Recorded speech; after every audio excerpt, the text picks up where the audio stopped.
In this video, I'm going to show you how to fold a square interlace box designed by Michał Kosmulski. I use two squares, one for the box and one for the lid. And the side length of the square for the lid is 35 centimeters or 13 3/4 of an inch. And the one for the box is 23.5 centimeters or 9 1/4 of an inch. I actually recommend cutting the square for the box only after you've folded the lid, so that the box perfectly fits inside the lid. I'll give details on that later. The completed box with lid has a side length of 8.25 centimeters or 3 1/4 of an inch and a height of 4 centimeters or 1 9/16 of an inch.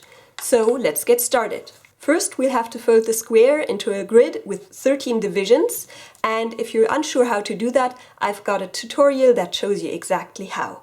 Now, once you're done with your 13 by 13 square grid, we need to fold most of these 13s into 26, except for 2 rows on the top and the bottom and 2 columns on the right and the left. So we can do that by always folding in half these sections. And continue until you've done all of the creases that are required. Once you have your division into 26 done, except for these 2 columns and these 2 rows, we're going to fold the diagonals on these 4 larger squares, and this is with the color side up when you want a colored lid. And also the other diagonal, and repeat on the other 3 corners. Now we'll add the crease pattern for the actual tessellation. As you can see, we have 3 rows of these molecules, and each of these molecules requires 6 squares. So we're going to start right here, and we're going to count in 1, 2, 3, which is halfway of that molecule section, and going to fold behind that section. And then again, we're going to ignore these 2 rows, and then 1, 2, 3, and fold that too. Ensure that this paper doesn't drift so that it's nice and straight. And then we're going to fold the diagonal of a square that has a side length of 3 grid squares. Make a strong crease and fold. Then also do the diagonal with just side length 2 grid squares. And finally fold the diagonal of that grid square. So you can see we added these 3 crease lines. Then unfold, and now you take the end of that crease line right here from the largest of this half diamond, and then you count 1, 2, 3, and again you fold in half, and again you're going to add these 3 diagonal creases. Unfold, again 1, 2, 3 next to the other diamond shape. You will see it's a diamond when we unfold it at least. And add 3 diagonal creases. So when we unfold this, you can see we added these 3 pre-creasings for 3 molecules. Then we want to add 2 more rows, so here we're going to count from this tip, 1, 2, 3, and that should actually end up being exactly half. So you can see that the edges will line up.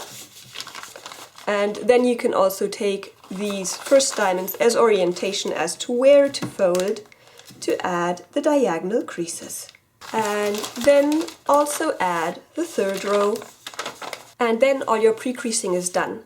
Now we'll start collapsing by using this pre-creasing, and for this we're going to have a mountain fold that goes exactly through the tips of these diamonds. And we have 3 diamond shapes here. We're going to take the one in the center and make it pop up, so we might have to change the direction of some of the creases from valley fold into mountain fold until you can see this popping up nicely. And then we're going to fold this in half from top to bottom.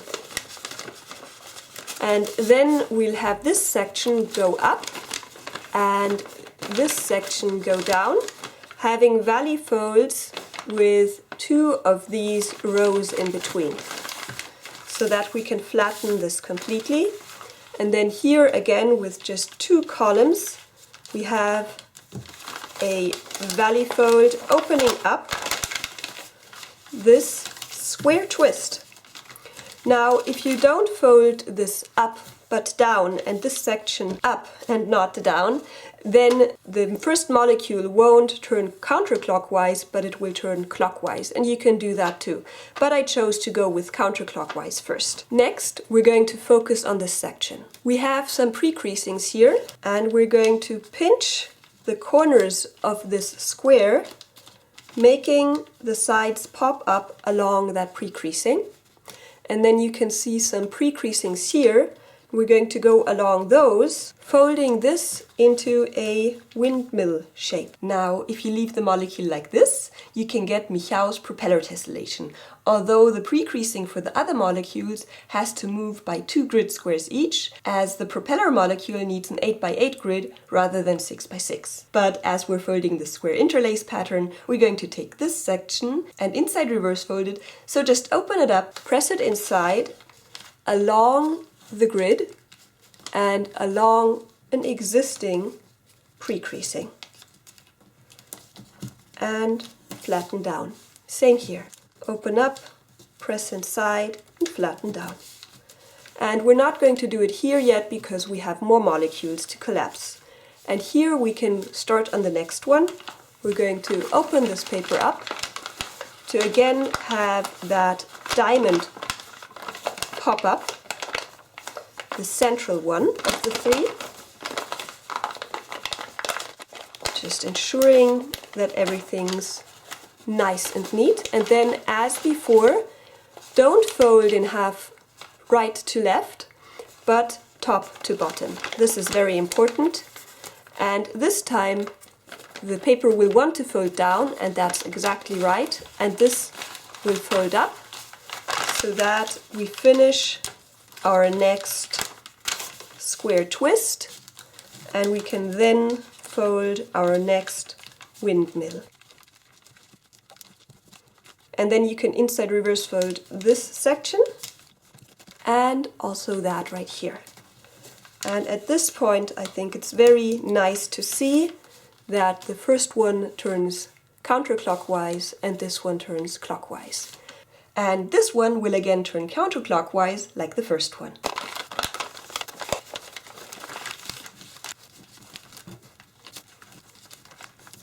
Now, the second row of molecules is a bit more difficult to fold just because we have some creases in place already. The first one is still quite okay. We're just going to open this up and find that central diamond. And here we have a pleat and we're just going to fold through it. I find that's the easiest way to manage it. Then fold top to bottom and then bring this to the top and this down and open up the square twist. Then again start collapsing the windmill.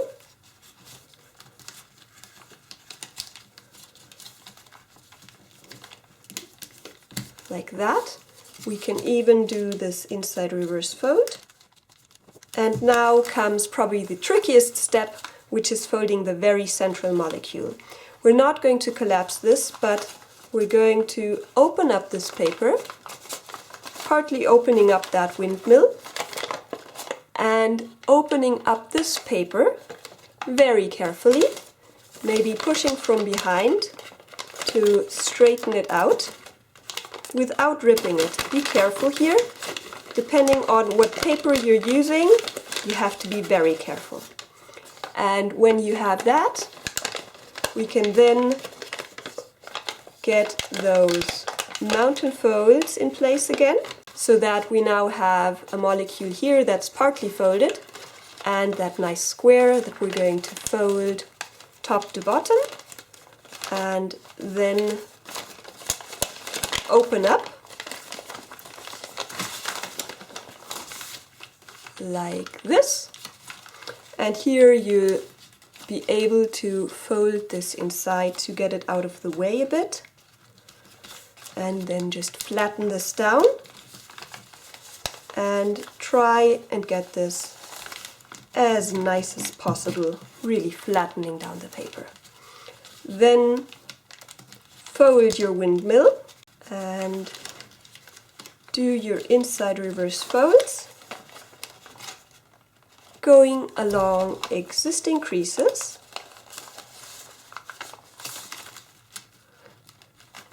And here you can now complete your previous windmill again. And then continue with this one. Again, open up the paper carefully to reveal that central diamond. Fold it in half. And you might want to fold this section out of the way, even though you have to unfold it later. It will make at least the next step a bit easier. So you can unfold this, opening it up, and folding the windmill again. And then you can also do an inside reverse fold here and up here. And then you continue with the third row.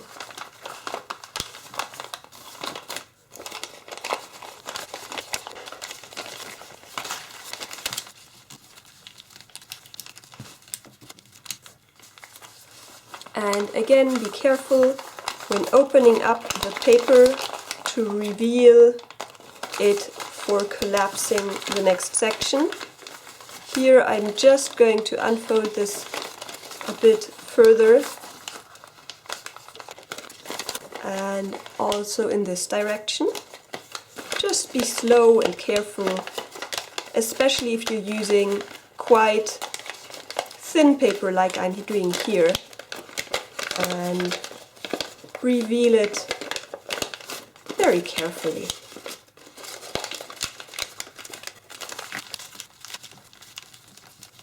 And don't forget to inside reverse fold all your sections. Some might be hidden away. And collapse the last molecule. Then all your molecules are collapsed, and you just need to double check that you did all your inside reverse folds. I like to do this by looking at these two that kind of go together, and these two that go together, and these two that go together, and these two that go together, and then checking the border just by going around once, and I'm fine. Now you can put something heavy on here and leave it overnight, or if you're impatient like me, you can use an iron on medium heat and simply go over it so that it flattens nicely. I usually put the model between two sheets of paper to protect it, and then simply go over it. And then the model is nice and flat.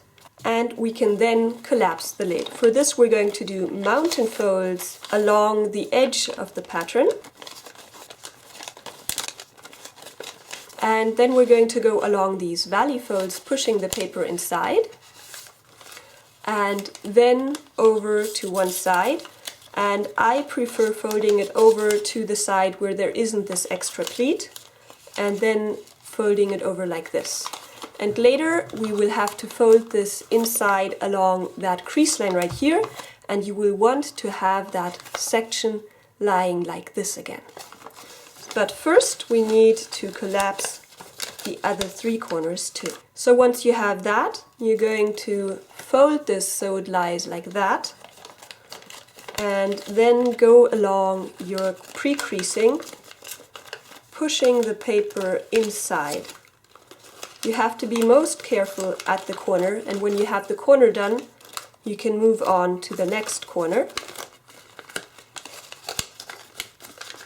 And when you have the corner done, you can flatten in the sides. Always ensuring that this lies like that, and then pressing in the paper and flattening down. And the last one, perhaps you can show it from this side.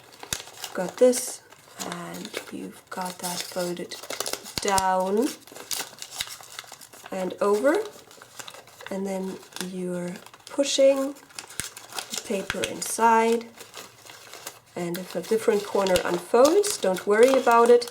Sometimes you have to go around twice to really make things work out. Now you can use some paper clips and fasten this and again let it sit overnight. Or if you're impatient like me, again you can use some paper, or in this case, just for the sake of being faster, I'm not going to add a protective paper. Also, this iron isn't plugged in anymore, so it's not quite as hot anymore. And then you can really make those creases strong. You can also use a bone folder. I really do like using an iron for this, and then additionally fastening it just for the first couple of days so that it's nice and flat. But this is looking pretty good already. So now I told you that I recommend you cut your square only after you fold the lid. So this is why. Depending on how thick the paper is, the inside of that lid is going to have a larger or smaller width. So what I like to do is now from the inside measure how wide it is. For me it's 8 centimeters, and you then multiply that by 3, which makes 24 for me. And then you subtract maybe half an inch or a bit over half a centimeter, so that the square then ends up being just a bit smaller than the inside width times 3. And that's because the box needs to fit inside, so it needs to be just a tad smaller. So when you've got your square cut, we're then going to first divide it into thirds.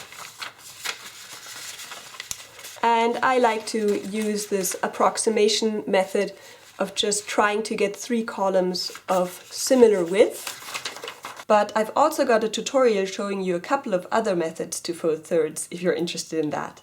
And we need to mark thirds in both directions so that I can divide this sheet into a 3 by 3 square grid. Much faster and easier than a 13 by 13 grid. Then we need to divide just the outer of these rows and columns into 6.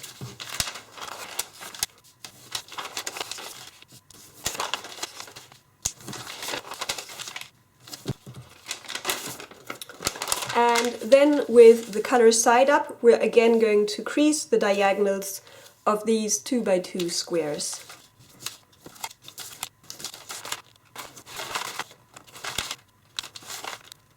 Finally, we need to collapse the box. For this, we're going to make mountain folds on these thirds. Then again, push inside, and now fold over to the same side as before, as with the lid, because then the layers balance out a bit more nicely. And then, as before, ensure that the paper lies like this, while folding inside along the other pre-creasing that we have there. And try to make it nice and neat in the corner. And same here, fold over. It's quite a high box for this technique, but I like having the box being just a tiny bit higher so that the lid doesn't completely cover the box. I'll show you in a second what I mean. So once you have that sorted, you just flatten it out and neaten it out, really pushing the paper inside and maybe strengthening the creases right there. And again, you can use an iron to flatten this or have paper clips in there for a couple of days or so. So then you have your lid and your box, and they fit together very nicely. And here's what I wanted to show you. As you can see here, the lid isn't quite as tall as the box, so that you can see a bit of it, and I think it makes it easier to open it because you can grab the box and the lid. Of course, you could use it differently too. So here, as before, as I said, you'll want to flatten this down so that it looks a lot nicer. Can you see the difference here?